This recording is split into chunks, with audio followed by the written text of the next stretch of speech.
everyone all knows about the typical spells it would use in Magic, Extenuate, Insight Fear, Smoke Cloud, all of these things. However, did you know there's many other spells in the game that have some super useful uses even in combat that we just don't use or that we don't see used very often? Many people won't know about these spells, so in this video, I'm going to go over them and talk about them with you guys so you can take advantage of them in the future if you can see an advantage to use them. Some of them are useful today already and you'll be able to start using them from now, and some of them you may start using with a new boss release or a new piece of content release. Who knows? With that being said, let's go. So the first couple of spells are pretty common knowledge in most senses. People on higher level PVM will know about these, but people getting into PVM won't. And then the rest of them are ones that I know not many high level players use as well.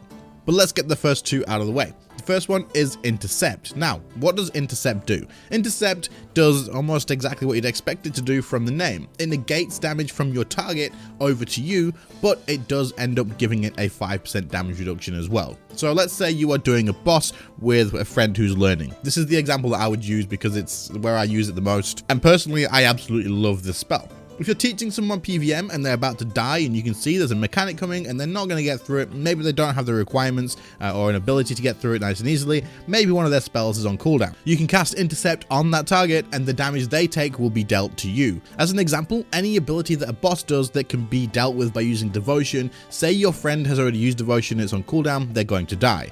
As that boss uses that mechanic, you cast Intercept on your friend and you use Devotion, meaning you block their damage and the damage that you would have taken as well, and you're both absolutely fine. This ability has been used in the past. I believe people used it for getting through Carapac hard mode, and I do think it is used in higher level Virago teams, possibly. I'm not 100% sure, but I think people do use it there. They'll use like Barricade and Intercept, and so this does have some uses. However, I do think that eventually we may see a lot more uses for this, and I would love to see that. I think it's freaking cool. But anyway, let's talk now about Prism of Restoration. Prism of Restoration. This one's used a lot more oftenly, especially in places like Zamorak or anywhere that you would use a Hellhound familiar. When you cast the Prism of Restoration, it will put a prism near your character that will heal a familiar or any familiar that is nearby. So this doesn't heal just your familiar, it heals everybody else's familiar as long as they're close enough as well. As you may know, a Hellhound familiar takes damage for you and applies it to its own life points, meaning it does start dying rather quickly. So being able to cast the Prism of Restoration and heal it whenever you like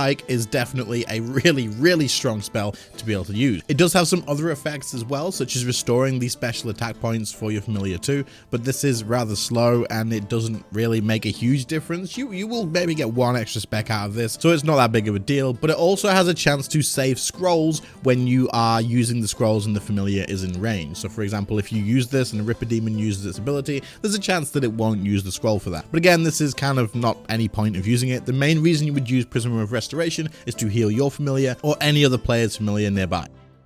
Next up is the Prism of Salvations. Now what this does is rather similar. It will drop a prism on the floor, but the difference between this one and the Prism of Restoration is anyone who clicks on this will be able to teleport to it, but within an 8-tile distance. So for anyone who's curious, Surge is a 10-tile ability, so you'll click the ability and you'll travel 10 tiles in the direction you're facing. The Prism of Salvations allows anyone who is 8 tiles away, so not all that much different than Surge, to actually click on it and instantly teleport to where that prism is. So just as a random example, if you use this at the Calphite King and then someone is getting charged, they can click on that prism and immediately teleport out of the way of the charge. I mean, it's not hard to dodge that anyway, but it is just an example. That being said, this could be very useful in other situations eventually. We don't know yet. There could be ways that you could implement this into current bosses or any future bosses. It definitely could be something that is really helpful to know about. While recording this, I'm quite curious. Has anybody used this? Iraksha, you drop a prism just as the anima's about to spawn. You go pick up your anima and then you teleport back rather than walking back to the platform.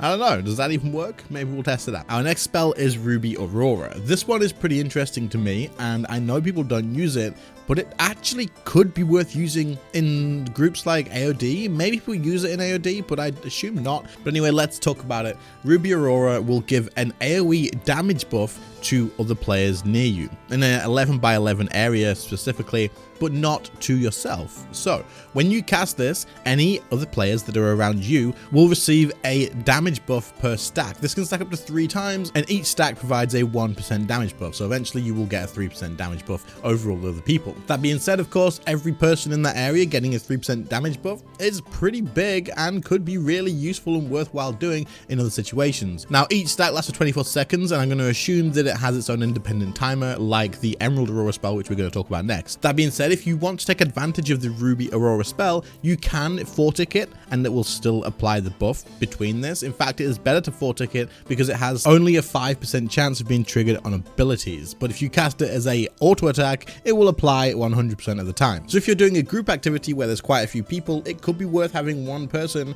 4-ticking this ability to allow everybody else to have a damage buff, even if it is only 3% per player. That's pretty good. All right, so now we're going to talk about the Emerald Aurora. The Emerald Aurora spell is very similar to the Ruby Aurora in the fact that you will want to 4-tick this in most situations, as it works the same in the sense that if you use this as an auto attack, it has a 100% chance of triggering and giving a stack, but if you use it as an ability, it has a much less chance of this happening. So it makes more sense to just use this as an auto attack every now and again between your 4-tick auto attacks. That being said, what the Emerald Aurora does is it gives the caster, so you, a 1% damage reduction per stack, up to 5% of the max, so 5 stacks in total, giving you 5% damage reduction. This is something that you can use as a 4-tick thing, meaning you're going to be taking 5% less damage. It's just something you can keep up over time and just benefit from overall. Now, for a lot of people that are using Crypt Bloom armor, this does count as an earth spell, but it will have to be auto-casted. However, I would suggest if you're going to auto-cast a earth spell, that you auto-cast Shadow Barrage and then you use the Emerald Aurora as a 4-tick ability to still get the extra 5%. The reason being is Shadow Barrage not only is an earth spell, but it will also reduce the target's damage dealt by 5% as well whenever an auto attack does fire off normally. So this allows you every now and again to have a stack total of 10% damage reduction, which is obviously something that is helpful to know about. Next up, we are going to talk about Shield Dome. Shield Dome reduces damage you and allies take as long as they're in the Shield Dome by 50% for 15 seconds. However, if you have multiple instances of this, so if you and your friend both cast this, you're not going to get 100% damage reduction. It gives you diminishing returns, so it's only really worth casting once. That being said, a 50% damage reduction is nothing to laugh at. In a situation where you are maybe going to be taking a big hit as a group, this could definitely be something to take a look at. You can cast this off of global cooldown as it is a spell, not a ability. So this could have some good uses in many different places. Now, it'll be something that you want to maybe test out and try out. I'm not sure if it has a place in the main game right now, but it is definitely worth keeping in the back of your mind for any future content releases, just in case there is a position where you could maybe take advantage of this. Okay, so for the final spell, we're going to talk about Spiritual Healing. This is the only spell on the Lunar Spellbook that I'm going to talk about, as the other ones are common knowledge like Vengeance and Heal Other and all that sort of stuff. It's not really something that is too much of a shock, but this one is one that even I didn't know about.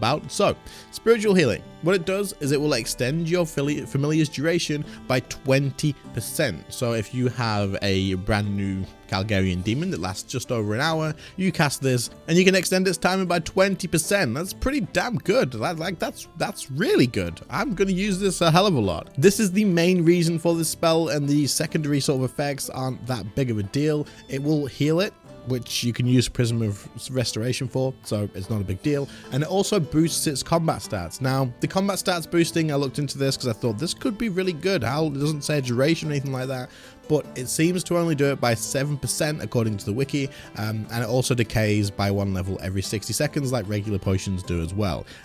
So it doesn't last forever, and it doesn't actually affect the familiar's max hit either. So there's no real reason to take advantage of it for the combat stats, but if you want to extend your familiar, maybe you want a longer yak if you're going to God Wars 1, maybe you just want to extend like the Calgarian demon so it lasts longer than it already does. This is something you can do, which is pretty damn interesting to me. Did you guys know about this one? I had no idea.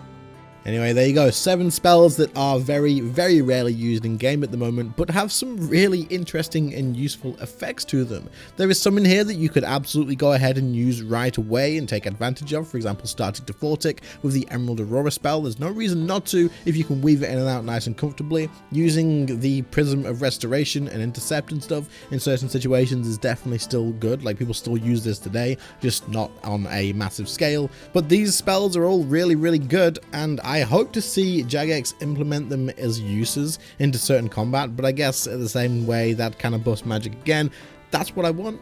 It is what it is. We'll have to see whether they do that. This could be really, really interesting to see used at a boss, but we'll see what happens. Anyway, I hope you enjoyed the video. If you did, please do leave a like, sub to the channel if you are new around here, and channel members and patrons, guys, thank you so much for supporting the channel. You guys really are keeping me full time right now, so thank you.